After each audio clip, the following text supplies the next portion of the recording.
السلام علیکم ورحمۃ اللہ وبرکاتہ۔ الحمد للہ رب العالمین والصلاة والسلام علی رسولہ الامین وعلی آلہ وصحبہ اجمعین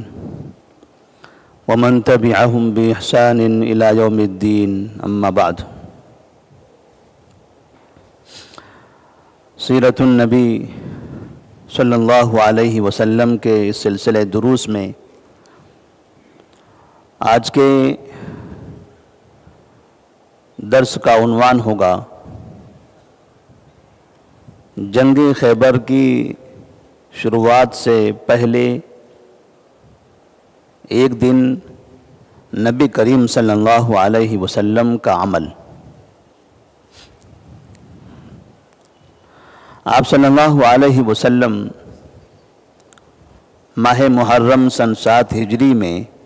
مدینہ منورہ سے تقریباً 1400 صحابہ رضی اللہ تعالی عنہم کو لے کر خیبر کے قریب پہنچ گئے۔ آپ نے یہ طے کیا تھا کہ خیبر جو مدینہ سے شمال کی طرف ہے، آپ ایسے ہی شمال کی سمت میں نہیں جائیں گے یا شمال کی سمت سے ہوتے ہوئے خیبر میں داخل نہیں ہوں گے، بلکہ آپ خیبر کے کنارے سے ہوتے ہوئے تھوڑا دور کے فاصلے سے آگے کی طرف بڑھیں گے اور پھر واپس خیبر کی طرف آئیں گے۔ خیبر سے آگے نکل جائیں گے اور آگے نکل کر ادھر سے جب واپس آئیں گے تو واپسی میں خیبر جنوب کی سمت میں رہ جائے گا۔ تو آپ یہ نہیں چاہتے تھے کہ مدینہ کے سمت سے آپ خیبر میں جائیں، آپ چاہتے تھے کہ ملک شام کی سمت سے ہم خیبر کے اندر داخل ہوں۔ اور اس کی حکمت یہ تھی کہ آپ صلی اللہ علیہ وسلم چاہتے تھے کہ آپ کا لشکر خیبر اور ملک شام کے درمیان میں رہے، کیونکہ اگر آپ مدینے کی طرف سے خیبر میں داخل ہوں گے تو ہو سکتا ہے بہت سے یہودی ملک شام کی طرف بھاگ جائیں۔ جب ملک شام کی طرف کے بھاگنے کا راستہ بند ہی کر دیا جائے تو اب ان کے لیے مدینہ کی جانب بھاگنے کا کوئی راستہ نہیں ہوگا، کیونکہ وہاں ان کے لیے کوئی پناہ گاہ نہیں ہے۔ ان کے لیے محفوظ پناہ گاہ ملک شام تھی، لہذا ان کے بھاگنے کا راستہ روکنے کے لیے آپ صلی اللہ علیہ وسلم خیبر میں آپ جنوب کی سمت سے داخل ہوتے ہیں۔ تقریباً آپ قریب پہنچ چکے تھے۔ صبح آپ کو خیبر میں داخل ہونا تھا تو آپ نے رات خیبر کے قریب میں گزاری اور ایک ایسی جگہ پر آپ نے قیام کیا جہاں سے آپ صلی اللہ علیہ وسلم کو ایسے افراد نظر آنے لگے جو کھیتوں میں کام کرنے کے لیے ادھر ادھر گھومتے پھرتے ہیں۔ آپ صلی اللہ علیہ وسلم رات گزارتے ہیں اور رات گزارنے کے بعد صحابہ رضی اللہ تعالی عنہم سے کہتے ہیں کہ چلیے اب خیبر کی طرف رخ کرتے ہیں۔ فجر کی نماز پڑھی اور شہر کی طرف آپ چلنے لگے تو راستوں تقریباً سورج طلوع ہو چکا تھا۔ لوگ جو کھیتیوں کی طرف اپنے اوزار لے کر جا رہے تھے، ان میں سے بعض لوگوں نے آپ صلی اللہ علیہ وسلم کو اور آپ کے لشکر کو دیکھ لیا۔ دیکھ کر وہ گھبرا گئے کہ اتنا بڑا لشکر ہمارے شہر کے اندر داخل ہو رہا ہے۔ لہذا وہ دوڑے شہر کے اندر پہنچتے ہیں اور لوگوں سے کہتے ہیں کہ محمد والخمیس، کہ محمد اور ان کا لشکر ہمارے شہر میں داخل ہو چکا ہے۔ نبی کریم صلی اللہ علیہ وسلم نے دیکھا کہ یہ کھیتی کرنے والے افراد یہ گھبرا کر بھاگ رہے ہیں، تب آپ نے فرمایا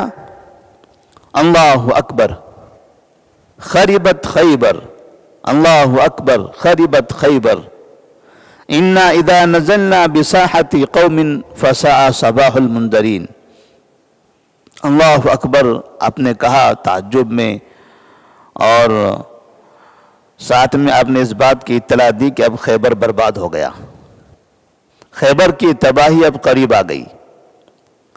اس لیے کہ جب ہم کسی قوم کے میدان میں، شہر میں داخل ہوتے ہیں تو وہاں ڈرائے جانے والے لوگوں کی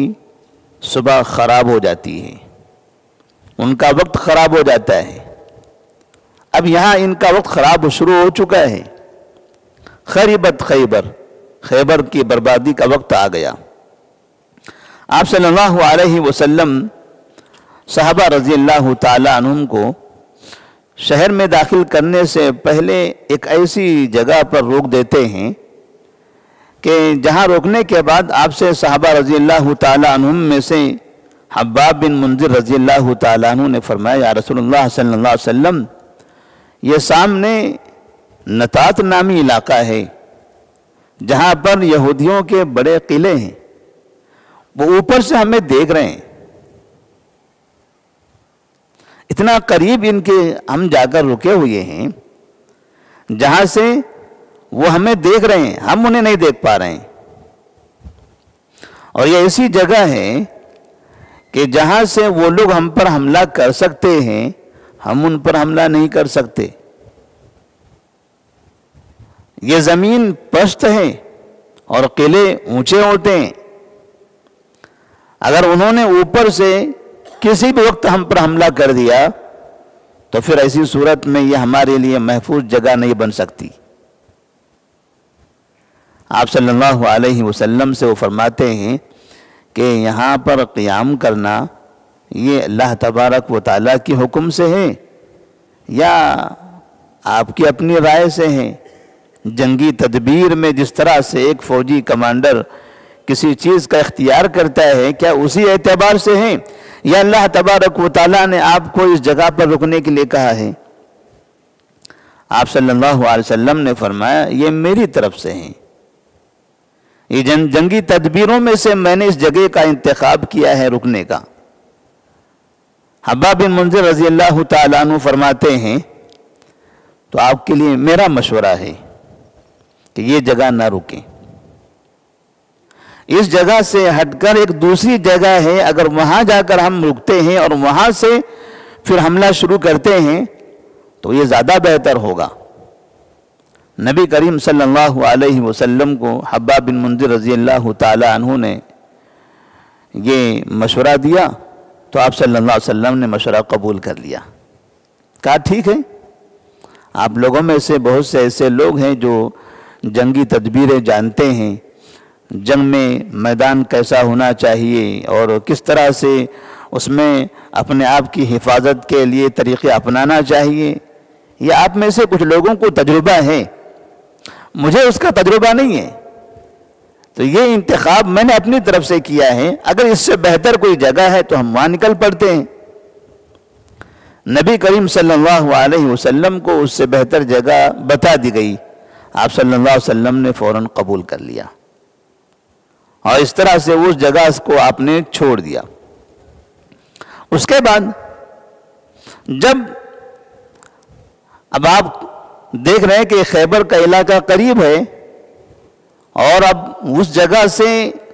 خیبر شہر کے اندر داخل ہونا ہے،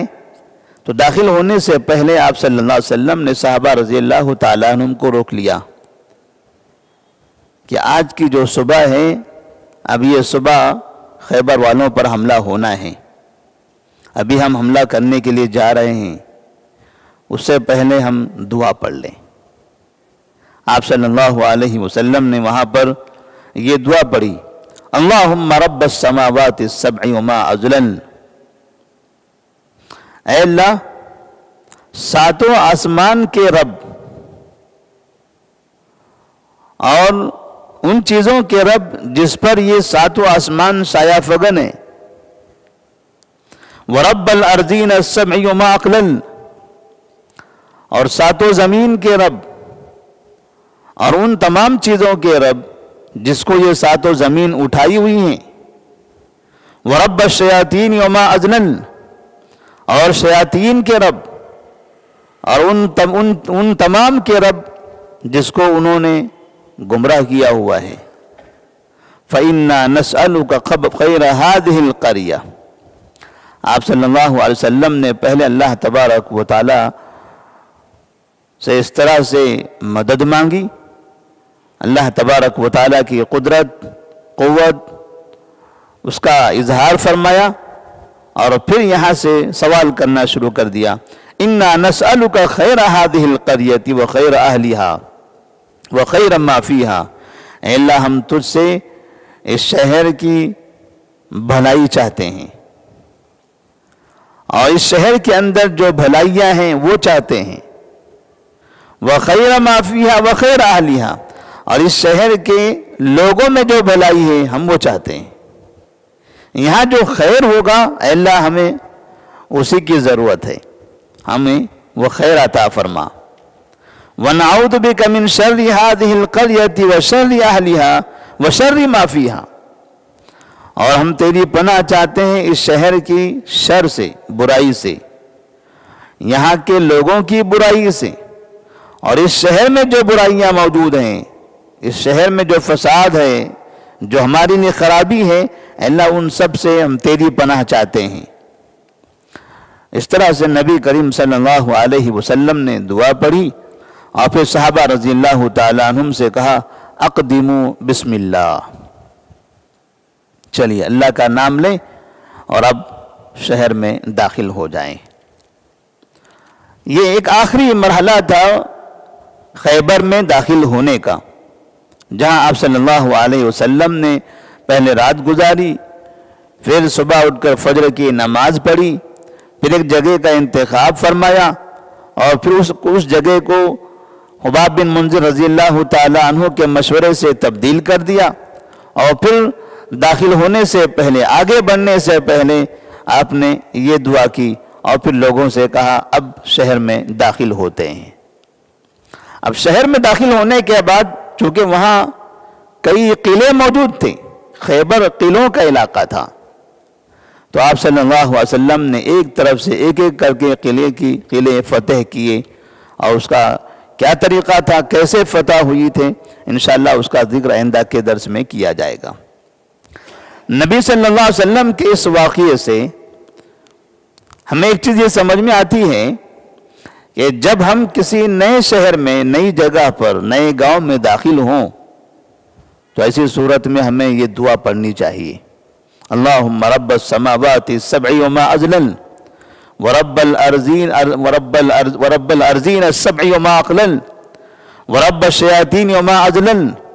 اللہم انا نسألک خیر هذه القریة وخیر اہلها وخیر ما فیها ونعوذ بک من شر هذه القریة وشر ما فیها وشر اہلها۔ اس طرح سے ہمیں یہ دعا پڑھنا چاہیے کہ ہم ایک نئے شہر میں داخل ہو رہے ہیں، پتہ نہیں یہاں پر کون سے حادثے ہوں گے، کون سی ایسی چیزیں ہوں گی جس سے ہم کو تکلیف ہو سکتی ہے، جس مقصد سے ہم آئے ہوئے ہیں کہیں ایسا نہ ہو کہ اس مقصد میں ہمیں ناکامی ہو جائے، کوئی ہمارے کام میں رکاوٹ کھڑی کرنے لگے۔ ایسی تمام نقصان دہ چیزوں سے ہم تیری پناہ چاہتے ہیں، اور یہاں آئے تو ہم کامیابی چاہتے ہیں، خیر چاہتے ہیں۔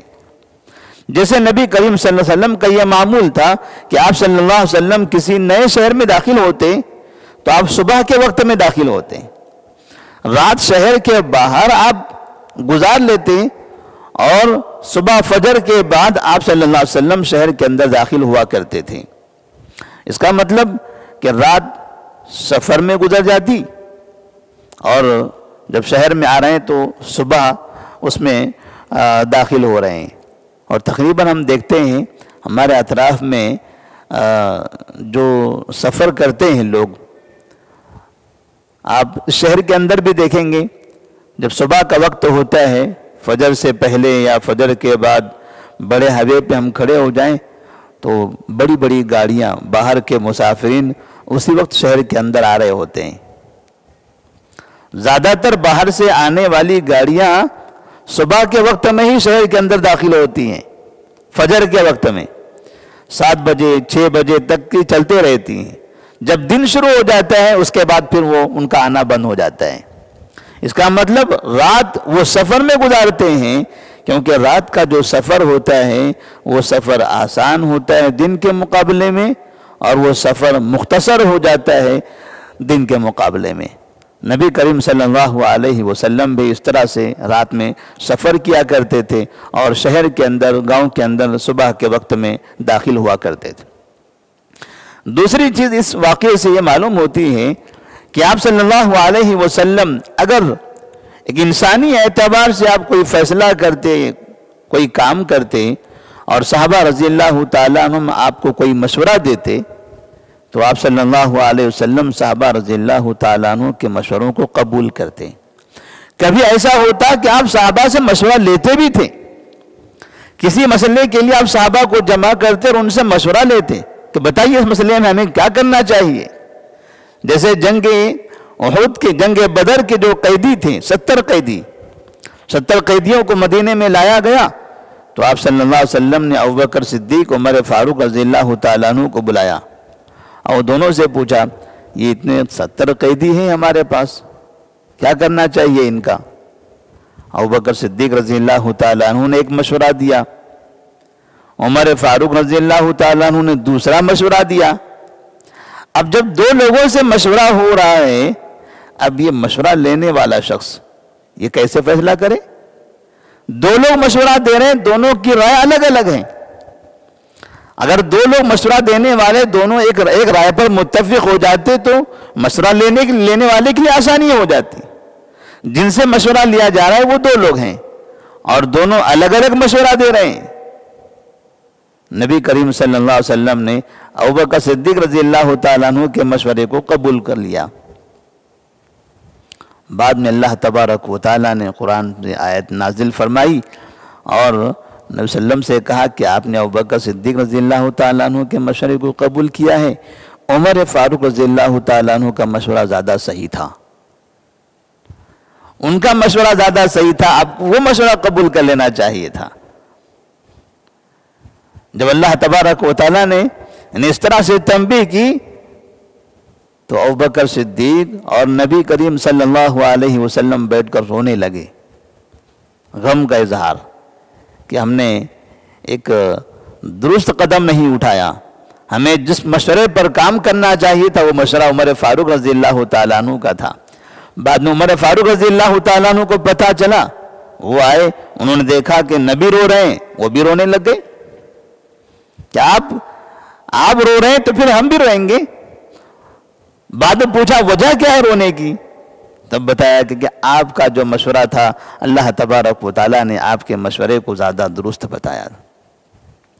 اس طرح نبی صلی اللہ علیہ وسلم صحابہ رضی اللہ تعالیٰ عنہ سے مشورہ لیتے اور کسی نہ کسی مشورے پر عمل تو کرنا ہی ہے۔ ہو سکتا ہے کہ جو مشورہ دیا جائے وہ درست ہو سکتا ہے جو مشورہ دیا جائے وہ درست نہ ہو یا بہتر نہ ہو۔ اسی طرح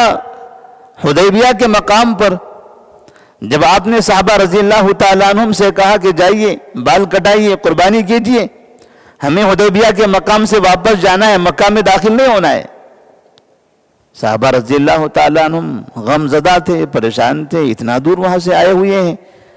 یہاں سے مکہ نزدیک ہے اور یہ کفار کہہ رہے ہیں واپس چلے جاؤ، ہم تم کو مکہ میں داخل ہونے نہیں دیتے اور ہم جانا چاہ رہے ہیں، یہ کافروں کے بولنے سے ہم پلٹ جائیں گے، ہم داخل ہو جائیں گے شہر کے اندر اور اگر وہ سامنے آئیں گے تو ان پر حملہ کر دیں گے۔ نبی نے فرمایا نہیں، معاہدہ ہو چکا ہے، ہماری صلح ہو گئی ہے اور ہم اس بات پر اب متفق ہیں کہ ہم کو یہاں سے واپس جانا ہے۔ تو آپ نے لوگوں سے کہا قربانی کرو، بال کٹاؤ، یہاں سے واپس چلو، تو کوئی بھی قربانی کرنے تیار نہیں، کوئی بھی بال کٹانے تیار نہیں۔ آپ نے صحابہ سے دوبارہ کہا بال کٹائیے، قربانی کیجیے، چلیے واپس۔ لوگ جہاں کے وہاں پریشان کھڑے ہوئے ہیں۔ آپ کو تھوڑا سا خراب لگا، آپ سیدھے اپنے خیمے میں گئے، ام سلمہ رضی اللہ تعالیٰ عنہ کے سامنے اپنے ناراضگی کا اظہار کیا کہ میری قوم سن نہیں رہی ہے۔ کہا مسئلہ کیا ہے؟ کہا یہاں سے واپس چلنا ہے، میں نے قوم سے کہا قربانی کرو، بال کٹاؤ، واپس چلو۔ تو ام سلمہ رضی اللہ تعالیٰ عنہ نے کہا یا رسول اللہ صلی اللہ علیہ وسلم اگر میں کوئی مشورہ دوں تو آپ قبول کر لیں گے؟ کہا کیا مشورہ ہے آپ کا؟ انہوں نے فرمایا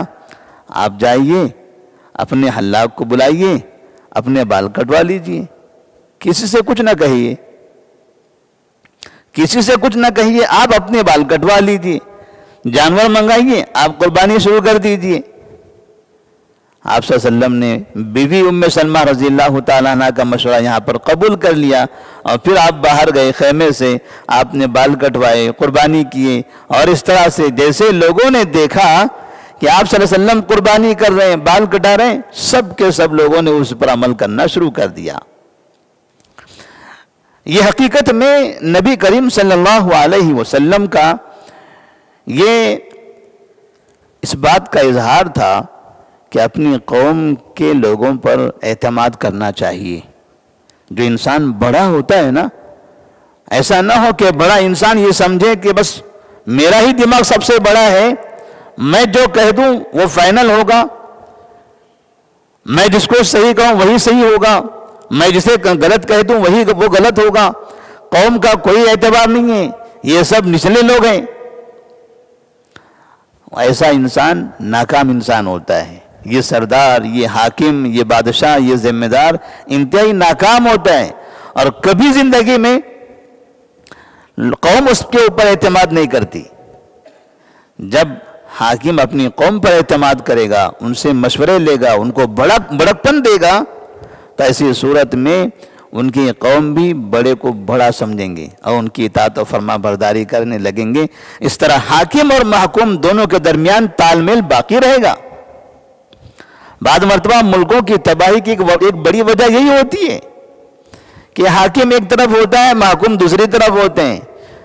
کبھی حاکم اپنی رعایا کے بارے میں اچھا سوچتا نہیں ہے، اور کبھی رعایا اپنے حاکم کے بارے میں اچھی بولتی نہیں ہے۔ نتیجہ یہ ہوتا ہے کہ ٹکراؤ ہوتا ہے دونوں میں، وہ قانون بنائے یہ قانون توڑے، وہ قانون بنائے یہ قانون توڑے، ملک کہاں سے چلے گا؟ تو کسی بھی نظام کو اچھا چلانے کے لیے نبی کریم صلی اللہ علیہ وسلم، چاہے وہ سیاسی نظام ہو، چاہے ملکی نظام، چاہے کسی مسجد کا نظام ہو، کسی مدرسے کا نظام ہو، گھر کا نظام ہو، قبیلوں کا نظام ہو، خاندانی نظام ہو، تو اس میں بڑا اور اس کے ماتحت رہنے والے ان دونوں کے درمیان تال میل، ایک دوسرے کا احترام، ایک دوسرے پر اعتماد بہت ضروری ہے۔ بھلا نبی کریم صلی اللہ علیہ وسلم کہہ دے کہ ہم کو یہاں رکنا ہے، وہ رک گئے، صحابہ بھی رک گئے، اور ایک صحابی نے کہا یا رسول اللہ اس سے بہتر جگہ دوسری ہے، آپ نے فوراً قبول کر لیا اور جگہ کو آپ نے تبدیل کر دیا۔ تو اللہ تبارک و تعالیٰ سے دعا ہے کہ اللہ تبارک و تعالیٰ ہم تمام کو نبی کریم صلی اللہ علیہ وسلم کی ان طریقوں سے سبق حاصل کرنے اور اس سے فائدہ اٹھانے کی توفیق عطا فرمائے۔ والسلام علیکم ورحمۃ اللہ وبرکاتہ۔